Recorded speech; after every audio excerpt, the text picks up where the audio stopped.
जब आएंगे तो इस किस्म की एप्लीकेशन जो है ना आपके सामने होगी। ये जो सामने आपके पास आ रही है इस किस्म की एप्लीकेशन होगी और इसमें यही 9 स्टेप्स होंगे जो आपने पूरे करने हैं। अगर कोई भी स्टेप आपका कंप्लीट नहीं है तो वो फाइल आगे नहीं जाएगी, सेकंड पेज ओपन नहीं होगा। तो इसलिए उनको जो है ना वो जरा एहतियात से फिल कीजिएगा। इसमें सबसे पहली चीज जो है ना आपने ये देखना है कि बैंक किस बैंक में आपने अप्लाई करना है। सबसे पहले चीज वो ये देखेंगे कि कहीं आप सरकारी मुलाजिम तो नहीं है। ये इस एप्लीकेशन में जो फर्स्ट पेज है उसका पहला पॉइंट ये है कि कहीं आप जो है ना गवर्नमेंट एम्प्लॉय तो नहीं है, सरकारी मुलाजिम तो नहीं है। जो गवर्नमेंट एम्प्लॉय होगा उसको ये नहीं देंगे, फैसिलिटेशन नहीं है, ये सिर्फ भट्टा मालकान के लिए है। दूसरे नंबर पर जो है ना जब आप क्लिक करेंगे तो उसमें काफी सारे 20-21 बैंक की डिटेल आ रही है कि आपने किस बैंक को मुंतखब करना है। क्योंकि ये बैंक ऑफ पंजाब के रेफरेंस से हो रहा है तो आप उसमें bank of Punjab he select करेंगे। तीसरे नंबर पर वो पूछेगा कि कहीं आप सियासी शख्सियत तो नहीं है। ये भी एप्लीकेशन में मेंशन है कि जितने भी पॉलिटिकल एक्सपोज पर्सन हैं उनको जो है ना ये नहीं देना। तो सियासी शख्सियत तो नहीं है वो भी जो है ना आपने नो करना है। अगर है तो फिर वो लोन नहीं होना, ये मैं पहले बता रहा हूँ। ये ना हो कि उसकी एप्लीकेशन आ जाए फिर वो रिजेक्ट हो जानी है। फिर उसके बाद शहरी हैसियत आपसे पूछेगा कि जो है ना पाकिस्तानी शहरी आ जाएंगे। और दूसरे नंबर पर जो बैंक का एम्प्लॉय है वो भी इस स्कीम में अप्लाई नहीं कर सकता। वो भी उन्होंने वहां पे जब एप्लीकेशन आप फिल करेंगे तो वो एक ऑप्शन दी है कि कहीं आप बैंक के मुलाजिम तो नहीं है। जो बैंक का एम्प्लॉय है वो भी इस पे अप्लाई नहीं कर सकता। और फिर आगे आएगा कि आपकी बिजनेस का स्टेटस क्या है, कि उसकी मौजूदा हैसियत क्या है। तो जो कि वो अपने एग्जिस्टिंग बिजनेस पे ले रहा है उसमें दो ऑप्शन आएंगे, न्यू बिजनेस या एग्जिस्टिंग बिजनेस। तो आपने क्योंकि ये न्यू बिजनेस तो नहीं है, हमने उसको सिर्फ ZigZag टेक्नोलॉजी के लिए ले रहे हैं तो इसलिए आपने उसको एग्जिस्टिंग बिजनेस पे क्लिक करना है। इस तरह इसका जो है ना पेज 1 जो है ना वो तकरीबन आपका कंप्लीट हो जाएगा। फिर उसके बाद स्टेज 2 पे आ जाएंगे। स्टेज 2 पे है पर्सनल बैंक जो है ना ये पेज पास किया था। हाँ ये पेज पास पे फिर उससे आगे जो है ना आपकी पर्सनल इंफॉर्मेशन है कि कस्टमर का नाम क्या है, उसके बाद जेंडर क्या है, CNIC नंबर क्या है। जब आप CNIC नंबर लिखेंगे तो वो 2 दफा CNIC मांगेगा कंफर्मेशन के लिए कि कहीं आप उसका CNIC नंबर जो है ना गलत ना लिख दें। तो इसलिए CNIC जो है ना वो 2 दफा मांगेगा। उसके बाद जो है ना date of issuance of CNIC वो भी आपसे मांगेगा। वो भी आपके पास जो है इसको 2 दफा आपने करने के कहीं मिस्टेक ना हो जाए। क्योंकि ये date of CNIC issuance date किसकी होती है, ये नादरा से वेरिफिकेशन होती है। जितने भी लोग अप्लाई करते हैं ये सिस्टम कनेक्ट है नादरा के साथ और नादरा इसको वेरीफाई करके जो है ना वो भेजता है। जहां से जिस कस्टमर की नादरा की वेरिफिकेशन होके नहीं होती उस बंदे को भी लोन नहीं मिलता। कुछ लोग ऐसे होते हैं जिनके 2 CNIC इशू होते हैं, ये ड्यूअल सिटीजन होती है तो वो नादरा उसको फिर वेरीफाई नहीं करता। तो इसलिए CNIC इशूएंस डेट जो है ना वो एहतियात से इसमें फिल कीजिएगा। उसके बाद इसकी डेट ऑफ बर्थ आ जाएगी, नंबर ऑफ डिपेंडेंट्स कितने हैं और जो है ना मैरिटल स्टेटस क्या है, यहाँ पे ये आना है। ये बेसिक इंफॉर्मेशन है। उसके बाद जो है ना वो पूछेगा कि आपका रिलीजन क्या है या कोई आपकी डिसेबिलिटी तो नहीं है। चौथे नंबर पे फिर आ जाएगा कि सोर्स ऑफ इनकम क्या है, कि आमदनी का जरिया, क्योंकि वो एग्जिस्टिंग बिजनेस कर रहा है तो इसलिए आप उसमें एग्जिस्टिंग बिजनेस ही मेंशन करेंगे। उसके बाद एवरेज मंथली इनकम आपने उस बंदे से पूछना है, क्योंकि हमें तो वो नहीं बताना, वो बंदा जो आपको इनकम बताएगा आपने वही इनकम फिल करनी है। आपने अपनी तरफ से उसकी इनकम डिक्लेयर नहीं करनी। जो बंदा आपको कहे कि मेरी स्पोर्ट्स की इनकम कहते 60,000 या 70,000 या 1.5 लाख रुपए वो इनकम बताएगा आपने उसकी इनकम वही फिल करनी है। उसके बाद अगर उसका किसी बैंक में अकाउंट है तो वो बैंक का नाम लिखेंगे और उसका अकाउंट नंबर जो है वो मेंशन करेंगे। नेक्स्ट आ जाते हैं उसके जो है ना जाती असासे पर्सनल वेल्थ जो है ना उस बंदे के आपने करंट एसेट्स जो है ना पूछने हैं। ये हमने अपनी तरफ से नहीं करने। सर ये जो इनकम लिखनी है उनकी सालाना है मंथली है? ये मंथली इनकम आएगी, एनुअल नहीं होगी।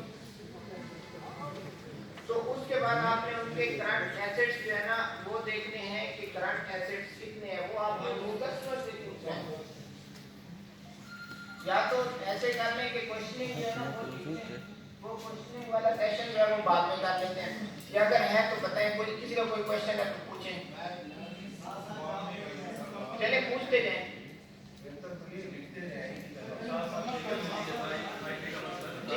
ठीक है कोई नहीं, आप पूछते जाएं। कोई क्वेश्चन?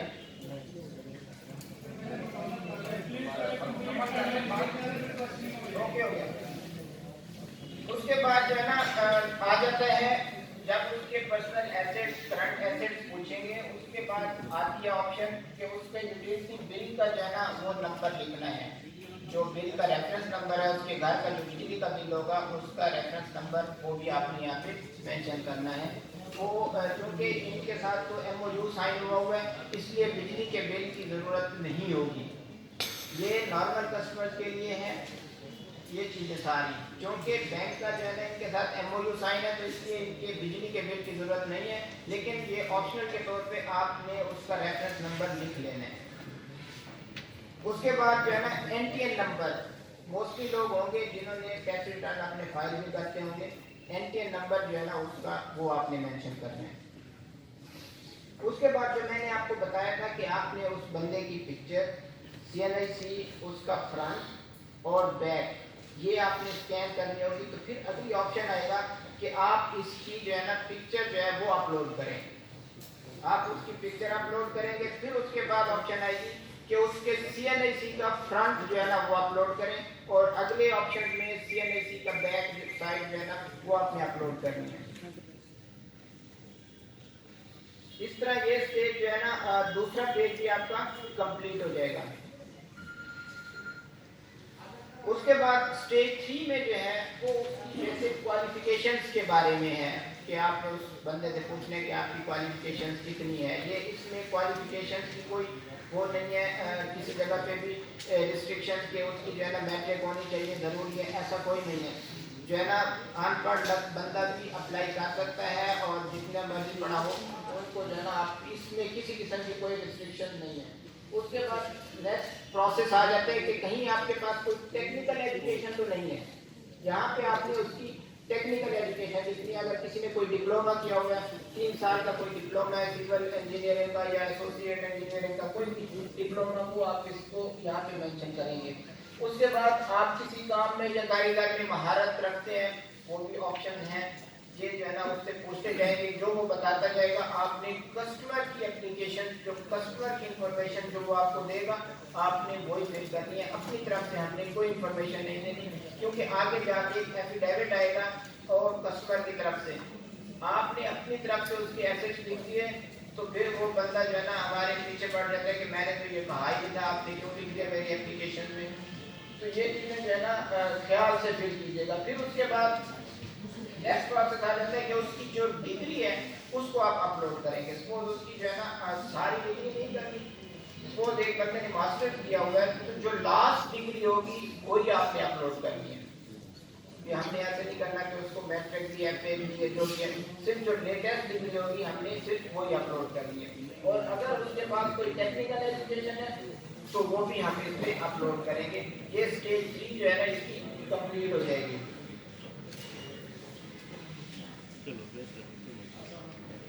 स्टेज 4 जो है उसमें कस्टमर का एड्रेस आ जाएगा, उसमें प्रेजेंट रेजिडेंशियल एड्रेस आएगा। उसके बाद उसकी प्रोविंस आ जाएगा, उसकी तहसील कौन सी है वो आ जाएगी। उसके बाद फिर वो परमानेंट एड्रेस पूछेगा कि आपका परमानेंट एड्रेस कौन सा है, प्रेजेंट भी और परमानेंट भी एज पर CNIC आपने फिल करना है। जो उसके CNIC पे एड्रेस है आपने एज पर CNIC उसका प्रेजेंट भी और परमानेंट एड्रेस भी दोनों वहाँ पे फिल करना है। उसके बाद जो है ना ये देखना है कि कहीं मोबाइल जो आपने मोबाइल नंबर लिखा है वो सिम उसके अपने नाम है या नहीं है, तो उसकी सिम भी अपने नाम होनी चाहिए। ये सारी क्यों हो रही है, सारी इंफॉर्मेशन इसलिए दे रहे होते हैं कि जो एप्लीकेशन आपकी फिल हो रही होती है इसके अगेंस्ट जो है ना एक स्कोर कार्ड बैंक का जो है ना अपने सिस्टम में जनरेट हो रहा होता है। उस स्कोर कार्ड की बिना पे वो लोन एक्सेप्ट भी कर देते हैं, रिजेक्ट भी कर देते हैं। आपके पास बहुत सारे बंदे, ये मैं इस स्कीम से हट के बात कर रहा हूँ, बहुत सारे बंदे हमारे पास आते हैं, वो कहते हैं हमने लोन अप्लाई किया था और 15 दिन बाद हमारा मैसेज आ गया कि जो है ना आप हमारे म्यार पे पूरे नहीं उतरे, तो इसलिए आपका लोन रिजेक्ट है। वो यही होता है कि इंफॉर्मेशन जो है ना वो पूरी नहीं देते। जो स्कोर कार्ड हो रहा होता है तो उनका स्कोर कार्ड उस रिक्वायरमेंट को मीट नहीं कर रहा होता, तो इसलिए वो उसका जो है ना लोन को रिजेक्ट कर देते हैं। तो इसलिए अगर सिम उसकी अपने नाम होगी, सपोज मैं आपको मिसाल दे रहा हूँ, अगर स्कीम जो है ना सिम उसके अपने नाम है तो उसको 10 नंबर मिलेंगे, अगर उसकी सिम अपने नाम नहीं है तो उसको 5 नंबर मिलेंगे। तो इस तरह का स्कोर कार्ड जो है वो जनरेट हो रहा होता है। कोशिश करें कि वो जो है ना मोबाइल नंबर लिखे जो सिम उसके अपने नाम है। हमने मेन ये करना है कि कस्टमर का लोन रिजेक्ट नहीं करना, हमने उसको जो है ना की तरफ लेके जाना है, कोशिश करना है कि मिनिमम चांस हो हम उसको रिजेक्ट करें। दूसरे नंबर पर जो है ना नेक्स्ट आ जाएगा उसकी जो है ना रेजिडेंसी टाइप, कि वो जिस मकान में या जिस घर में वो रह रहा है वो उसका अपना है या उसने रेंट पे दिया हुआ है।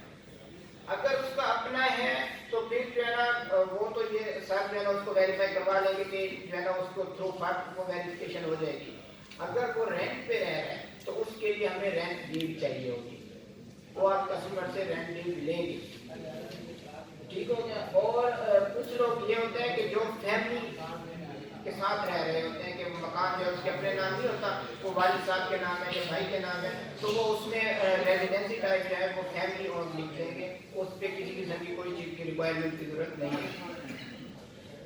नेक्स्ट जो है पेज वो आ जाएगा उसके बिजनेस की इंफॉर्मेशन, जो वो बिजनेस पहले कर रहा है उस बिजनेस की इंफॉर्मेशन पे आप जाएंगे। अब इसमें जब बिजनेस की इंफॉर्मेशन में सिलेक्ट कारोबार की मर्कजी नौइयत या बिजनेस सेक्टर, जब आप इसमें जाएंगे तो वो आपके पास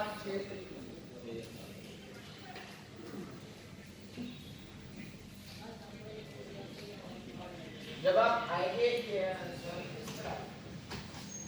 यहाँ पे इधर आपके पास जो ऑप्शन मिलेगी इंडस्ट्री आएगी। यहाँ पे जब आप ऑप्शन पे क्लिक करेंगे यहाँ पे इंडस्ट्री आएगी। आगे इंडस्ट्री की फिर वो ऑप्शन देगा कि मैन्युफैक्चरिंग है, प्रोडक्शन है, प्रोसेसिंग है या माइनिंग है। वो आपने उसको मैन्युफैक्चरिंग में आपने क्लिक करना है। नेक्स्ट आ जाएगा जो है ना बिजनेस सेक्टर, वो आपके पास जो बिजनेस सेक्टर है वो कंस्ट्रक्शन और मटेरियल ये ऑप्शन देगा, तो वहाँ पे आप इसको कंस्ट्रक्शन में डालेंगे। ये चीज़ें जो है ना एहतियात से ये वाला फॉर्म जो है ना ये वाली पेज पास कर ये फिर लिखेगा, क्योंकि इसमें दो चीज़ें आ रही हैं। पहले नंबर पर आपने मैन्युफैक्चरिंग में डालना है, फिर उसके बाद कंस्ट्रक्शन में डालना है। फिर अगला आ जाता है कि बिजनेस सब सेक्टर कौन सा है, तो बिजनेस सब सेक्टर जो है उस पर आप जाएंगे तो वो आपको ऑप्शन देगा कि ब्रिक जो है ना ज़िगज़ैग टेक्नोलॉजी, वो ऑप्शन देगा, तो आप उस ऑप्शन पे जो है ना इसको क्लिक करेंगे। ये एहतियात से कीजिएगा कि अगर आपने जो है ना उसका बिजनेस सेक्टर कोई और चूज कर दिया तो वो फिर आपसे उसी का प्रूफ मांगेंगे, क्योंकि आगे एप्लीकेशन जितने भी फैसिलिटेशन सेंटर्स में हैं आप लोगों ने ही IT वाले सारे, आप तकरीबन 80% 90% लोग IT वाले हैं, तो ये आपने ही फिल करना है। इन चीज़ों को ज़रा एहतियात से फिल कीजिएगा। उसके बाद आ जाएगा कि जो है ना बिजनेस का नाम क्या है, कि भट्टे का नाम। अब बिजनेस का नाम ये है कि वो भट्टे का नाम क्या है, सपोज कि उसका नाम जावेद ब्रिक्स एंड कंपनी है, जो भी होगा वो आप यहाँ पे लिखेंगे। जब आपने उसका NTN नंबर डाला है तो वहाँ पे भी उसका बिजनेस का नाम आ रहा होगा, तो आप एज पर NTN जो है यहाँ पे उसका बिजनेस का नाम लिख देंगे। उसके बाद जो है ना बिजनेस का एड्रेस आ जाएगा कि बिजनेस का एड्रेस आपका किस जगह पे है, उसमें सूबा कौन सा है, तहसील कौन सी है, ये सारा जो है ना आपके पास ये बिजनेस है। फिर उसके बाद आ जाता है कि बिजनेस की रजिस्ट्रेशन की हैसियत आपने बतानी है कि आपका जो बिजनेस है वो रजिस्टर्ड भी है या नहीं है। आपको जो है ना 60-70% वो बिजनेस मिलेंगे जो रजिस्टर्ड नहीं होंगे हमारे मुल्क में। अब भट्टे वाले भी जो है ना इसमें भी 70-80% वो भट्टा माल है जिनके एनटीएन नहीं बने होंगे उनके बिजनेस जो है ना, तो कोशिश करें कि पहले आप उनके एनटीएन बनवा लें। उन्हें कहें कि सर आप जाके जो है ना अपना एनटीएन बनवाएं, उस पर अपने ये बिजनेस का नाम जो है ना वो एंटर करा लें। फिर उसके बाद जो है ना अपने यहाँ पे बिजनेस की हैसियत जो है ना रजिस्टर्ड है या अनरजिस्टर्ड है। देखें, इस पे कंपल्सरी नहीं है कि रजिस्टर्ड होना चाहिए। आप अनरजिस्टर्ड पे भी इसको जो है ना आगे चला सकते हैं, लोन रिजेक्ट नहीं होगा।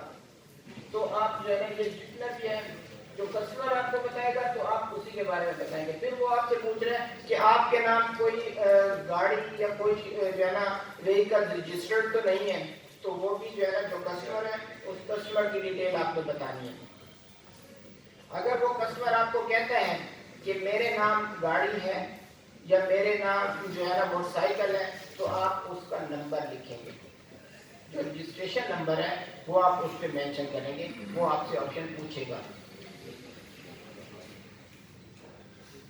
उसके बाद जो है ना नेक्स्ट आ जाता है कि लोन टाइप। ये फिर यहाँ पे 3 ऑप्शन दे रहे हैं कि लोन आपका किस किस्म का है। इसमें 3 ऑप्शन है, एक है रनिंग फाइनेंस, एक है वर्किंग कैपिटल और फिर है लॉजिस्टिक। रनिंग फाइनेंस जो है ना वो मोस्टली 10 लाख से ऊपर ही लोग लेते हैं, तो इस स्कीम में वो वाला नहीं है क्योंकि इस स्कीम में 10 लाख तक ही है। दूसरी ऑप्शन आ जाती है कैपिटल वर्किंग। जो है ना कैपिटल वर्किंग यही है जो भट्टा मालकान को देंगे ताकि अपना ये बिजनेस चला सकें मजीद। और तीसरे नंबर पर लॉजिस्टिक है। लॉजिस्टिक वो बैंक की नॉर्मल स्कीम में है कि कोई बंदा अगर बैंक से बोलान या रावी या कोई भी लोडर गाड़ी लेना चाह रहा है तो वो यहाँ पे अप्लाई कर सकता है, उसको भी कोई 3% पे ही मिलेगा। ये प्रेजेंटेशन तो हो रही है सिर्फ भट्टा वालों की, लेकिन मैं आपको एक एक्स्ट्रा बता रहा हूँ कि अगर कोई बंदा बैंक से जो है ना ये प्राइम मिनिस्टर कामयाब जवान लोन से लेना चाह रहा है बोलान, रावी या कोई भी लोडर गाड़ी, और उसके ऊपर मार्कअप कोई 1% ही होगा और इसका टेन्योर जो है 1 साल से 7 साल तक है। ये जो स्कीम से हट के बता रहा हूँ, जो जिसके ऊपर हमारी प्रेजेंटेशन हो रही है, इससे मैं हट के बता रहा हूँ कि 3% मार्कअप पे आप जो है ना बोलान, रावी या कोई जो है ना लोडर गाड़ी बैंक से ले सकते हैं 3% मार्कअप से 1 साल से लेकर 7 साल के टेन्योर तक। और उसमें आपको डाउन पेमेंट देनी पड़ेगी 20%। अगर बोलान तक लेंगे तो उसके लिए 10% है, और अगर बड़ी गाड़ी लेते हैं जैसे जैक या हुंडई वालों की तो उसके लिए आपको मिनिमम 20% डाउन पेमेंट करनी पड़ेगी। वो 3% मार्कअप पे ये बहुत अच्छी चॉइस है, अगर कोई लेना चाहे तो वो अप्लाई कर सकता है। उसके बाद जो है ना ये आप करेंगे वर्किंग कैपिटल। वर्किंग कैपिटल के बाद जो है ना 10 लाख तक अप टू 1 मिलियन। उसके बाद आ जाते हैं कि कर्जे की मुद्दत क्या है। मुद्दत जो है ना अब सर बता रहे थे कि हमने उनको 2 साल तक देना है, तो ठीक है, हम जो है ना हमें उस पर कोई एतराज नहीं है, बैंक उसको 2 साल के लिए फाइनेंस कर देगा। और अगर आपने उसको 5 साल तक लेके जाना है तो 5 साल तक के लिए करेंगे, यानी कि टेन्योर जो है 2 years to 5 years जो है ना इसमें जो भी आप सिलेक्ट करना चाहेंगे आपका शेड्यूल उसी के मुताबिक बनेगा। उसके बाद जो है ना नेक्स्ट आ जाता है कि सोर्स ऑफ इक्विटी कंट्रीब्यूशन के वो कितने % जो है ना आपकी तरफ से इक्विटी होगी, क्योंकि आपकी जो है ना कोई इक्विटी नहीं है, जो 10 लाख का 10 लाख की भट्टा मालकान को देंगे तो इसलिए इक्विटी जो है वो 0% आएगी यहाँ पे एग्जिस्टिंग बिजनेस में।